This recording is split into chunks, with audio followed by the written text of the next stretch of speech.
गजब की खुशबू, गजब का स्वाद, MDH का सब्जी मसाला। जो हमेशा याद रखिए, MDH सब्जी मसाला। रूप मंत्रा आयुर्वेदिक फेस क्रीम, ये कोई कॉस्मेटिक नहीं, आयुर्वेदिक औषधि है।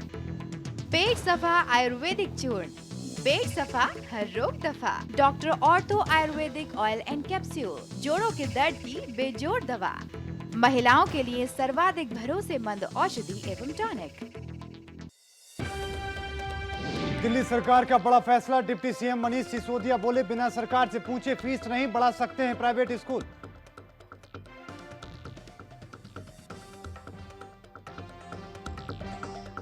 आरबीआई का ऐलान, रिवर्स रेपो रेट में कटौती 4% से घटाकर किया गया 3.75%। रेपो रेट में कोई बदलाव नहीं। प्रधानमंत्री नरेंद्र मोदी ने की आरबीआई की तारीफ। कहा, रिजर्व बैंक के ऐलान से छोटे कारोबारी, गरीबों और किसानों को मिलेगी मदद। और कर्नाटक के पूर्व सीएम कुमारस्वामी के बेटे निखिल की शादी में उड़ी नियमों की धज्जियां। शादी में शरीक हुए सैकड़ों लोग।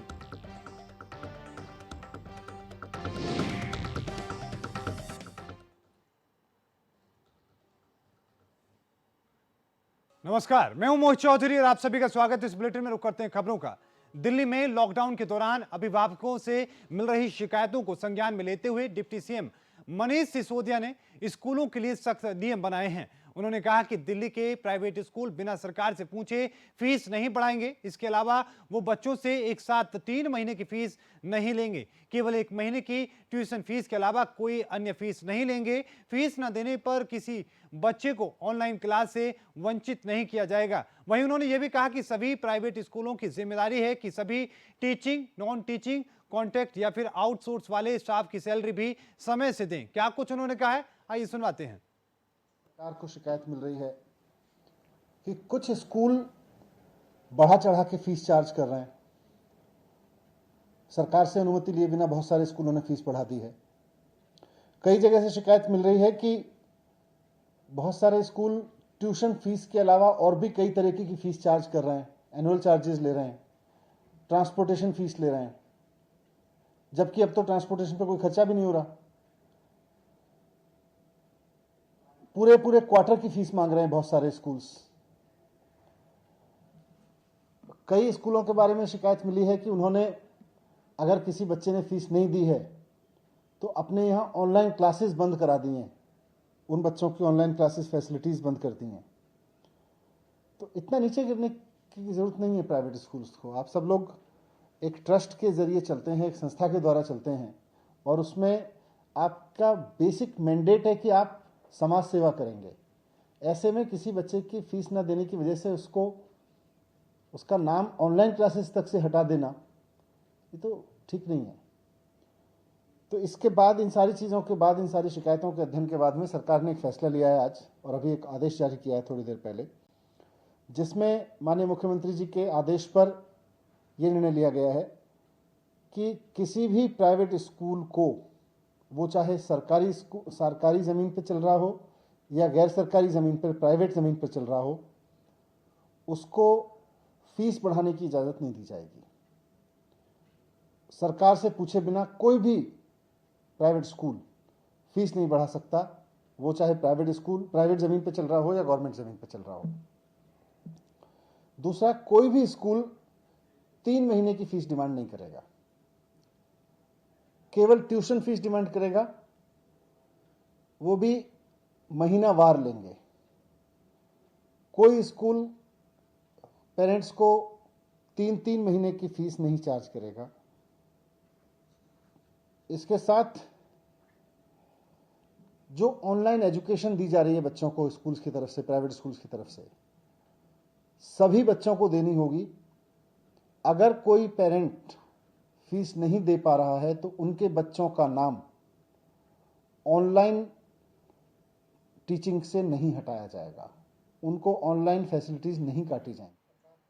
तो वहीं कोरोना संकट और लॉकडाउन के मद्देनजर रिजर्व बैंक ऑफ इंडिया ने कई राहत का ऐलान किया है। आपको बताएं कि रिवर्स रेपो रेट में 25 बेसिस पॉइंट की कटौती की गई है। अब रिवर्स रेपो रेट 4% से घटकर 3.75% हो चुकी है।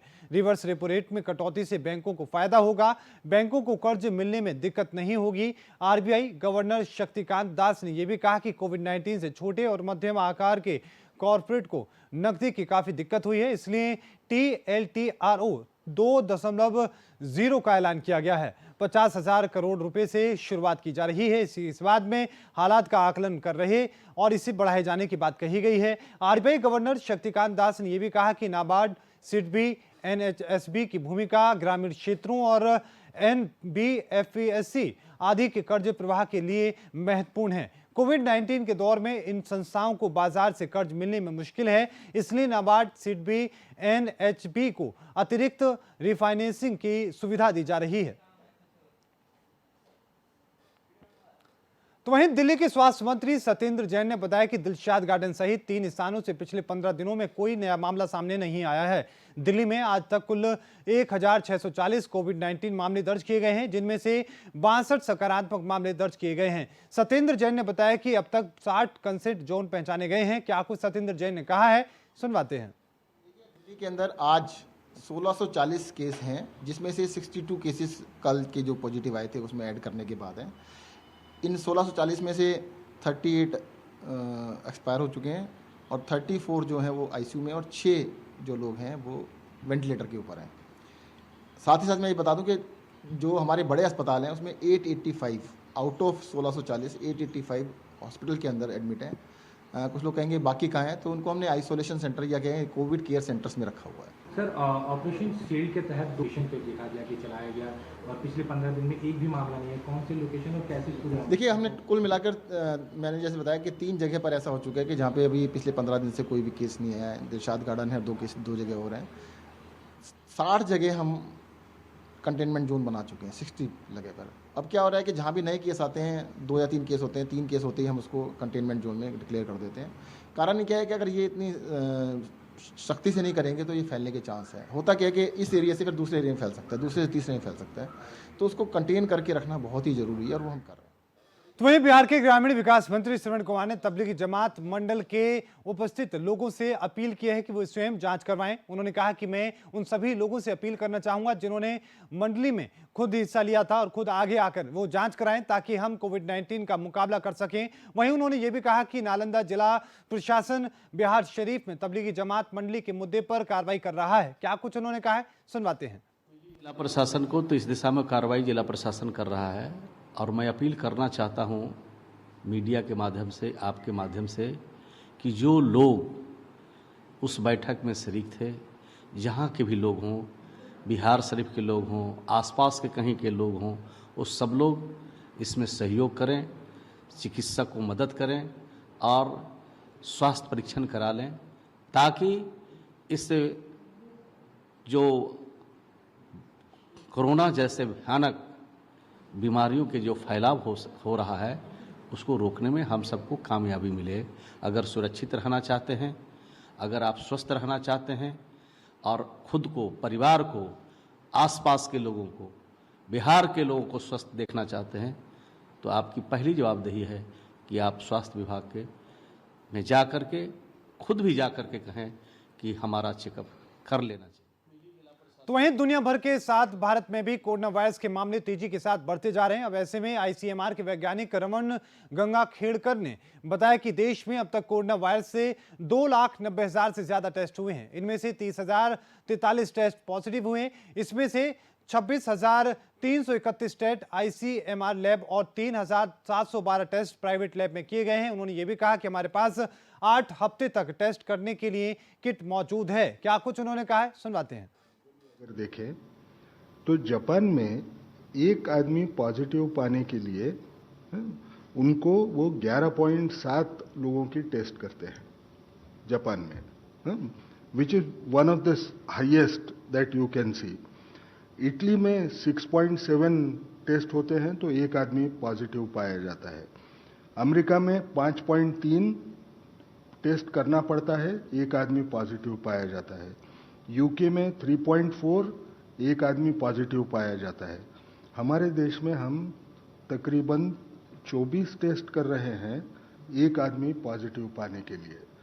हमको ये समझना पड़ेगा कि 24 अगर हमको पूछा तो 24 यानी 23 लोगों की टेस्ट तो हम ऐसे ही वो निगेटिव आ रहे हैं, फिर भी हम कर रहे हैं। तो नंबर्स के इसमें ये कहना बहुत कठिन रहेगा, क्योंकि हमारा पॉपुलेशन बेस अगर आप पकड़े तो वो तो 135 करोड़ 30 करोड़, वो पॉपुलेशन बेस को सब वल्नरेबल उतने नहीं है।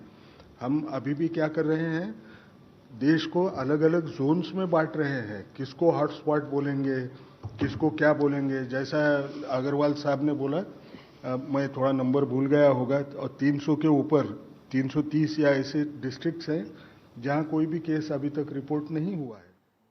तो वहीं लॉकडाउन के बीच में कर्नाटक के पूर्व मुख्यमंत्री एचडी कुमारस्वामी के बेटे निखिल की शादी के बंधन में बंध चुके हैं। लॉकडाउन के चलते इस वीवीआईपी शादी पर कर्नाटक सरकार की नजर जरूर रही होगी, लेकिन इस दौरान लॉकडाउन के नियमों की खुलेआम धज्जियां उड़ती देखी गई हैं।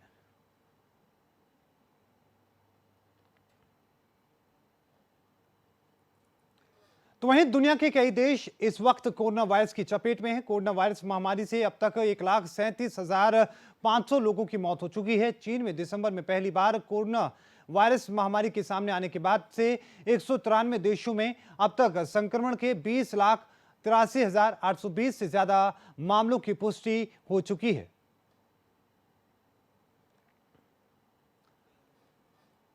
वहीं पंजाब के पटियाला में जिन एएसआई की कलाई काट दी गई थी, उन्हें वीरता के लिए सम्मानित किया गया है। दरअसल पंजाब सरकार ने उन्हें प्रमोट कर दिया है, अब ये एसआई बन चुके हैं। हाल ही में डॉक्टरों ने उनकी कलाई को ऑपरेशन करके जोड़ दिया था। आपको बता दें कि इस घटना में पंजाब पुलिस के 3 और पुलिस वाले और एक मंडी अधिकारी भी घायल हो गए थे। इसके बाद में डॉक्टरों से लंबे ऑपरेशन में हरजीत सिंह के हाथ को फिर से जोड़ दिया गया था। मुख्यमंत्री कैप्टन अमरिंदर सिंह ने वीडियो कॉल के जरिए हरजीत के साथ में बात की थी और पूरा मामला भी जाना था। यही नहीं, उन्होंने हरजीत को हर संभव मदद करने का आश्वासन भी दिया था। अब कुछ दिनों बाद हरजीत समेत बाकी सभी को भी सम्मानित किया जाएगा।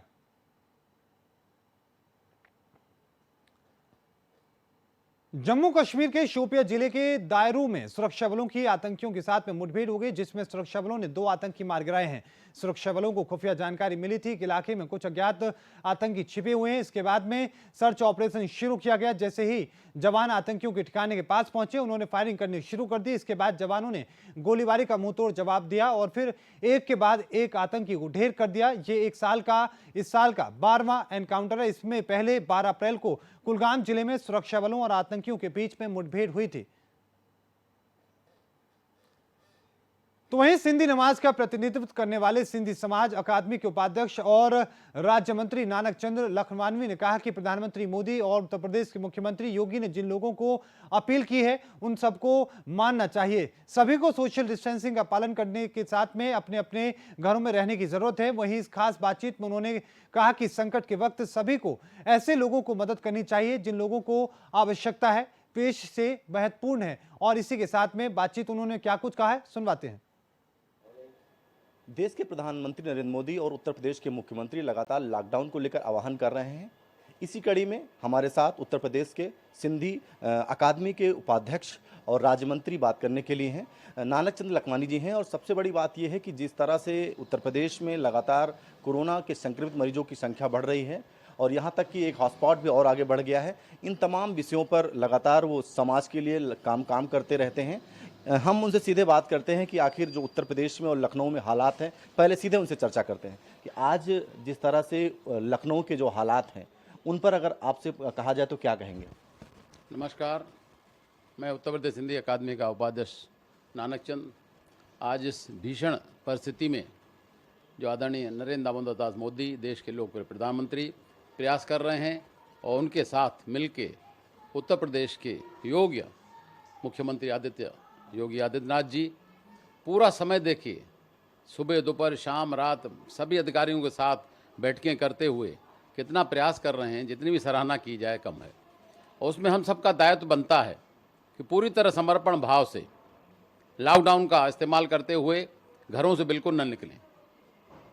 सभी भाइयों बहनों से निवेदन है विशेष तौर हमारे क्षेत्रवासियों की, कैंट के वासियों को, अपने गुरुनानगर वार्ड के वासियों को, सिंधी समाज के लोगों को सबसे निवेदन है कि घरों में रहें, बच्चों को घरों में रखें। किसी भी कोई अति आवश्यक कार्य हो तब घर से बाहर निकलें, अन्यथा घरों में रहें ताकि इस महामारी से हम निजात पा सकें। प्रधानमंत्री भी लगातार ये आह्वान कर रहे हैं कि उन लोगों को जो गरीब के तबके के लोग हैं उन तक मजबूती से उनकी हेल्प की जाए इस संकट की घड़ी में। उत्तर प्रदेश के मुख्यमंत्री भी लगातार ये कहते रहते हैं कि ऐसे घड़ी में उन गरीब लोगों तक हम भूखा नहीं रहने देंगे। एक बड़े समाज से आप भी आते हैं, सिंधी समाज से आते हैं, ऐसे में अपने समाज के माध्यम से उन लोगों के लिए, उन गरीब लोगों के लिए क्या कहें? बहुत अच्छी बात। हमारे समाज में तो वैसे भी हम लोग दानवीर प्रवृत्ति के लोग हैं। हमारे शिव शांति आश्रम हो, हरिओम मंदिर हो, झूलेलाल भवन हो, झूलेलाल मंदिर हो, सभी स्थानों से भली भांति एक अच्छी संख्या में सुबह दोपहर शाम तीनों टाइम में भोजन के पैकेट बन रहे हैं। गरीब बस्तियों में कच्चा भोजन, कच्चा राशन के अलग अलग पैकेट बना के दिए जा रहे हैं, जिसमें दाल, चीनी, चावल, मोमबत्ती तक उसमें डाल रहे हैं, आटा डाल रहे हैं, गेहूँ डाल रहे हैं और सब्जियां डाल रहे हैं। ऐसे पैकेट बना के घरों में जाके दे रहे हैं। तमाम हमारे कार्यकर्ताओं के पास उनके नंबर हैं, यहाँ से लेकर गोसाईगंज तक, मोहनलालगंज तक, खुर्दई तक, वहाँ से लोग फ़ोन नंबर आते हैं तो जाके हमारे कार्यकर्ता वहाँ तक पहुँचा के आते हैं।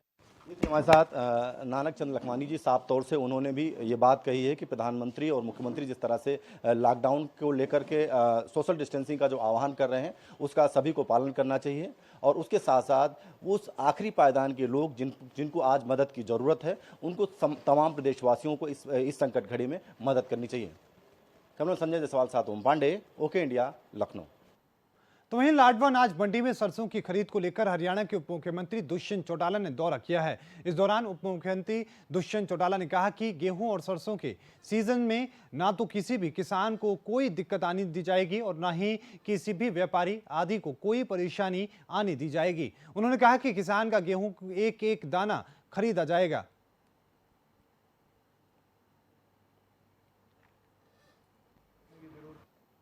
हमें जरूरत पड़ी किसान को बाहर जाना खेत के लिए देने की भी, वो अपनी वहाँ स्टोरेज बनाए।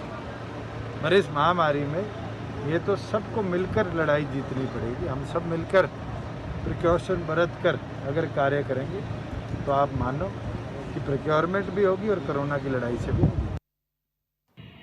तो वहीं नगर निगम रोहतक के कमिश्नर प्रदीप गोदारा पहरावर गौशाला का निरीक्षण किया गया। इस गौशाला का संचालन नगर निगम और पशुपालन विभाग की ओर से संयुक्त रूप से किया जा रहा है। इस गौशाला में 3000 से ज्यादा गायें हैं। इस दौरान कमिश्नर ने गौशाला में गायों की स्थिति और उपलब्ध चारे के बारे में जानकारी हासिल की।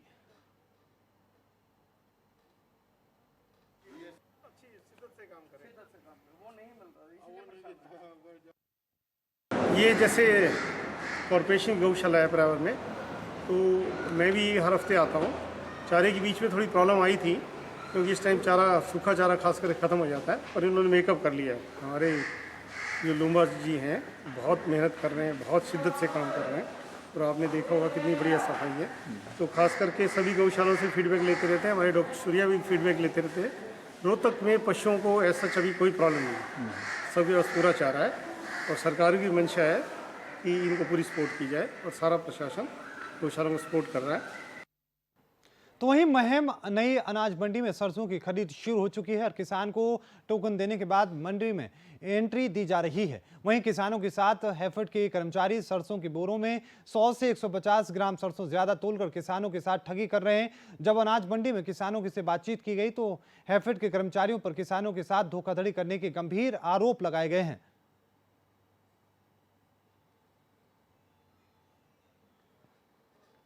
तो वहीं चरखी दादरी की मंडियों में सरसों की आवक शुरू हो चुकी है, परंतु चरखी दादरी नई अनाज मंडी में आढ़ती अपनी आड़त को लेकर कुछ असमंजस में नजर आ रहे हैं, और इसी के साथ में उन्होंने चरखी दादरी अनाज मंडी पहुंचे अधिकारियों से बात की और असमंजस की स्थिति को साफ कर दिया। उन्होंने बताया कि कुछ अधिकारियों के द्वारा उन्हें कहा गया है था कि उन्हें आड़त का पैसा नहीं मिलेगा, जिस पर उच्च अधिकारियों ने उन्हें बताया कि उनका पैसा उन्हें समय पर दिया जाएगा।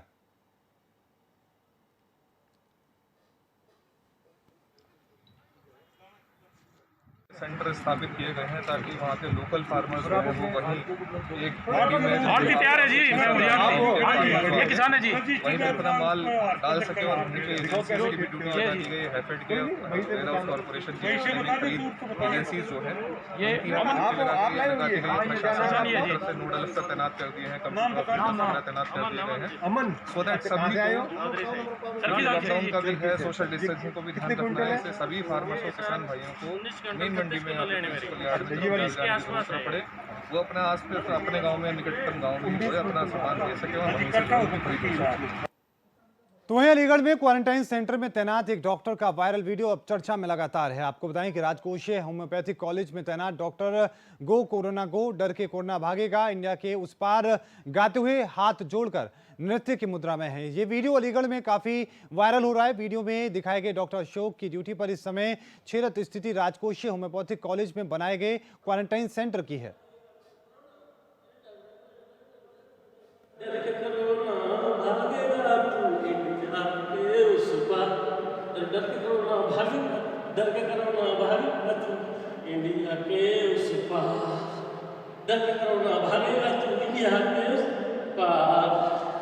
ठीक है सर। मेरी जानकारी में भी ये कहीं से आया है और ये डॉक्टर साहब हैं कोई जो नाइट ड्यूटी करते हैं वहाँ पे छेरत में, जो हमारा फैसिलिटी क्वारंटाइन है, और इन्होंने जो ये वीडियो बनाया है ये अब अगर आप देखेंगे तो उसमें पीछे लिखा हुआ है मीटिंग हॉल, और मीटिंग हॉल इसी में हॉल नज़र आ रहा है पीछे लिखा हुआ, और ये उस एरिया का नहीं है जिस एरिया में पेशेंट रखे गए हैं। लेकिन फिर भी अगर इनको ये मोटिवेशनल कोई वीडियो बनानी भी थी तो उसको उनको ये वाला प्लेटफॉर्म इस्तेमाल नहीं करना चाहिए था। और मैं इसमें उनका एक्सप्लेनेशन कॉल करके उनसे पूछाऊँगा इन्होंने ऐसा क्यों किया, और फिर नियमानुसार जो भी कार्रवाई बनती होगी हम करेंगे।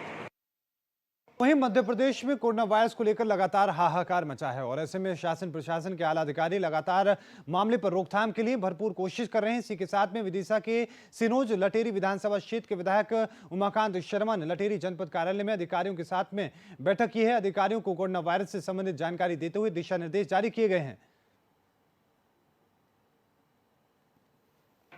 आज लटेरी अनुविभाग के माननीय एसडीएम महोदय, एसडीओपी साहब एवं वरिष्ठ अन्य प्रशासनिक अधिकारियों के साथ कोरोना लॉकडाउन 2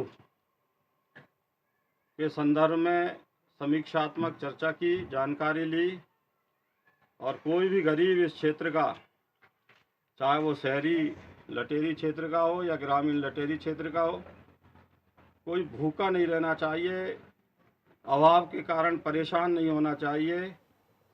इसलिए हम लोगों ने आपस में बातचीत करके एक दूसरे को जानकारी साझा की। तो वहीं मध्य प्रदेश के छिंदवाड़ा के गांव सांवरी बाजार के पंजाब नेशनल बैंक के सामने सैकड़ों की संख्या में बैंक के ग्राहकों की भीड़ एक साथ इकट्ठा हो गई। इस दौरान ना ही सोशल डिस्टेंसिंग का पालन किया गया और न ही बुजुर्ग बच्चों ने मास्क लगाए। इस महामारी में बिना मास्क के इस तरह से भारी भीड़ उमड़ रही है। वहीं पंजाब नेशनल बैंक के कर्मचारी भी इस भीड़ से खड़े होकर टोकन का वितरण कर रहे थे, परंतु किसी भी कर्मचारी ने ये नहीं पूछा कि आपने मास्क क्यों नहीं लगाया हुआ और सोशल डिस्टेंसिंग का पालन क्यों नहीं किया जा रहा है।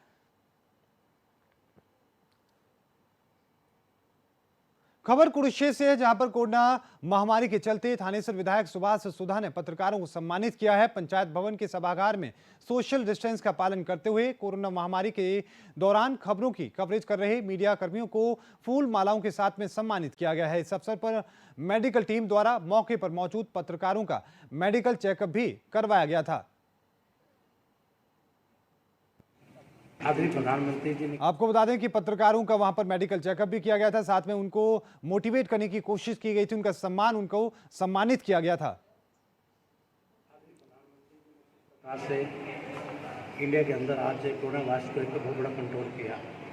सर्वप्रथम प्रधानमंत्री जी का हम लोग धन्यवाद करते हैं। इसके साथ साथ मैं सर्वप्रथम हमारे मीडिया के जितने साथी हैं, सोशल मीडिया के, प्रिंट मीडिया के, इलेक्ट्रॉनिक मीडिया के, इन सबका वो सलूट करता हूँ कि जिन्होंने दिन रात अपने जीवन की परवाह न करके आज किस प्रकार से लोगों के अंदर अवेयरनेस लगाई।